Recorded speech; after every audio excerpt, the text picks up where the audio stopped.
Hello అండి, నమస్తే. Welcome back to our channel. ఈరోజు మన ఛానల్లో బీరకాయ పచ్చడి ఎలా చేయాలో చూపిస్తాను. అది కూడా రోటి పచ్చడి అండి, చాలా బాగుంటుంది.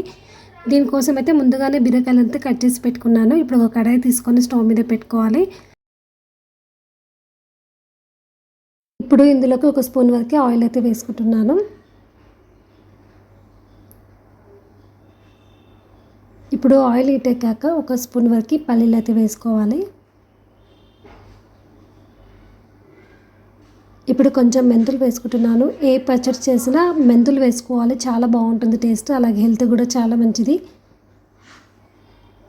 ఇప్పుడు కొంచెం జీలకర్ర కూడా వేసుకుంటున్నాను. ఇప్పుడు ఇందులోకి పచ్చిమిర్చి అయితే వేసుకుంటున్నాను. ఈ బీరకాయ పచ్చడిలో నేను పచ్చిమిర్చి వేసుకుంటున్నాను కాబట్టి మీరు కారం ఎంత తింటారో చూసుకొని వేసుకోండి. నేను ఒక 10 దాకా పచ్చిమిరపకాయలు అయితే వేసుకున్నాను. ఒక 4 వెల్లుల్లిపాయలు అయితే పొట్టు తీసి వేసుకున్నాను. ఇప్పుడు మనం కట్ చేసి పెట్టుకున్న బీరకాయలు ఉన్నాయి కదా, పొట్టుతో సహా కట్ చేసి పెట్టుకున్నానండి. పొట్టుని నీట్గా కడిగిన తర్వాత ఇలా ముక్కలుగా కట్ చేసి వేసుకోండి. ఎందుకంటే బీరకాయ పొట్టు కూడా చాలా బాగుంటుంది టేస్ట్. ఈ బీరకాయ కర్రీ కంటే ఇట్లా పచ్చడిలోనే చాలా కమ్మగా ఉంటుందండి. మీరు కూడా ట్రై చేయండి. ఇప్పుడు ఇందులోకి 2 టమాటాలు అయితే కట్ చేసి వేసుకున్నాను. టమాటాలు వద్దనుకుంటే చింతపండు కూడా వేసుకోవచ్చు పులుపు కోసము. ఇప్పుడు వీటిని బాగా ఉడికించుకోవాలి. ఈ టమాటాల నుంచి ఎక్స్ట్రా వాటర్, ఈ బీరకాయ నుంచి కూడా కొంచెం వాటర్ రిలీజ్ అయ్యి మంచిగా ఉడుకుతాయి. ఇప్పుడు ఇందులోకి మంచిగా నీట్గా కడిగి పెట్టుకున్న కొత్తిమీర అయితే వేసుకుంటున్నా. ఒక కట్ట వరకు కొత్తిమీర వేసుకున్నానండి. ఏ పచ్చడిలోకైనా, టమాటా పచ్చడి అయినా, బీరకాయ పచ్చడి అయినా ఇట్లా కొత్తిమీర వేసుకోండి, చాలా బాగుంటుంది. ఇప్పుడు వీటిని అన్నింటినీ బాగా కలుపుకోవాలి.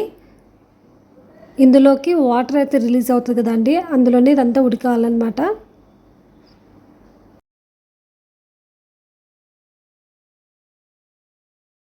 ఇప్పుడు ఇందులోకి కొంచెం పసుపు వేసుకుంటున్నాను.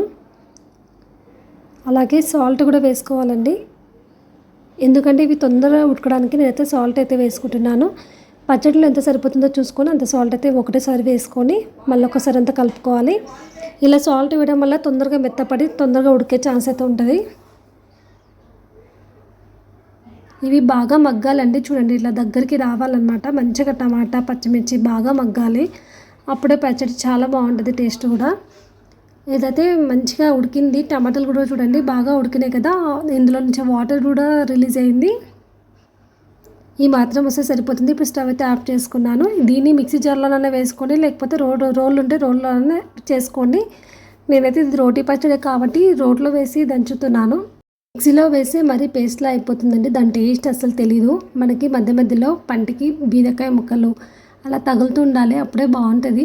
ఇప్పుడు నేను దీనైతే మంచిగా రోకలి తీసుకొని మరీ మెత్తగా కాకుండా మామూలుగా వచ్చేంత వరకు దంచుకోవాలి. ఫస్ట్ అయితే ఈ పచ్చిమిర్చి, ఈ టమాటా అలాగే పల్లీలన్నీ మెదిగేటట్లు బాగా దంచుకుంటున్నాను. ఏ పచ్చడైనా సరే రోట్లో చేస్తే మాత్రం దాని టేస్ట్ మరీ ఇంకా చాలా పెరుగుతుందండి. మీరు కూడా చూడండి, అమ్మమ్మల కాలంలో అప్పుడు ఇలా రోటి పచ్చళ్ళు తినేవాళ్ళు, చాలా హెల్తీగా ఉండేవాళ్ళు. అలాగే టేస్ట్ కూడా చాలా కమ్మగా ఉండేది అనమాట. ఆ టేస్ట్ మళ్ళీ రావాలంటే మనం రోట్లోనే దంచితే ఆ టేస్ట్ అయితే వస్తుంది. ఇలా అయితే మంచిగా ఫస్ట్ అయితే అట్లా మొత్తం మెదుపుతున్నాను. ఇలా దంచిన తర్వాత మెల్లగా రుబ్బుకున్నానండి. చూడండి, చాలా టైం పట్టింది నాకైతే ఇలా చేసుకోవడానికి. కొంచెం ఓపికతోటి చేసుకోవాలి. ఈ మాత్రం ఉంటే సరిపోతుంది. పచ్చడి అయితే రెడీ అయిపోయింది. మరీ మెత్తగా అయితే లేదండి, కొంచెం పంటికి తగిలేటట్టు చేస్తాను. చూసారా, ఇప్పుడు ఎక్స్ట్రా ఉన్నదంతా తీసేసుకుంటున్నాను. ఇప్పుడు దీన్ని అయితే ఒక గిన్నెలోకి అయితే సర్వ్ చేసి తీసేసుకోవాలి.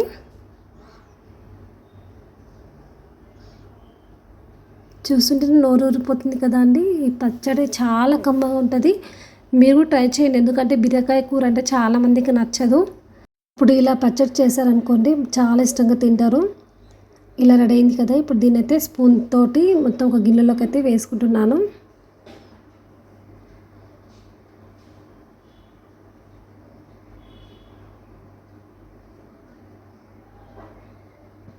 ఈ ఎక్స్ట్రా ఉంది కదండి రోట్లో, దాంట్లోనే అన్నం వేసుకొని కూడా చేసుకోవచ్చు. నేనైతే ఇక మొత్తం తీసేసుకున్నానండి గిన్నెలోకి.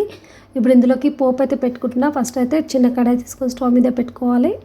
స్పూన్ ఆయిల్ వేసుకున్నాను. ఇప్పుడు ఇందులోకి ఒక స్పూన్ వరకు ఆవాలు, అలాగే ఒక స్పూన్ వరకు జీలకర్ర వేసుకోవాలి.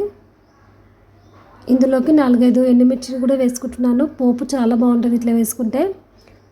ఇందులోకి కరివేపాకు ఉంటే కరివేపాకు కూడా వేసుకోండి. నా దగ్గర లేదు కాబట్టి వేసుకోలేదు. ఇలా ఎండుమిర్చి కొంచెం కలర్ చేంజ్ అయ్యేంత వరకు బాగా ఫ్రై చేసుకుని స్టవ్ అయితే ఆఫ్ చేసుకున్నాను. ఇప్పుడు ఈ పోపుని మనం పచ్చడి తయారు చేసుకున్నాం కదా అందులోకి యాడ్ చేసుకోవాలి. ఈ పచ్చడి 2 days వరకు అయితే నిల్వ ఉంటుందండి. చాలా బాగుంటుంది.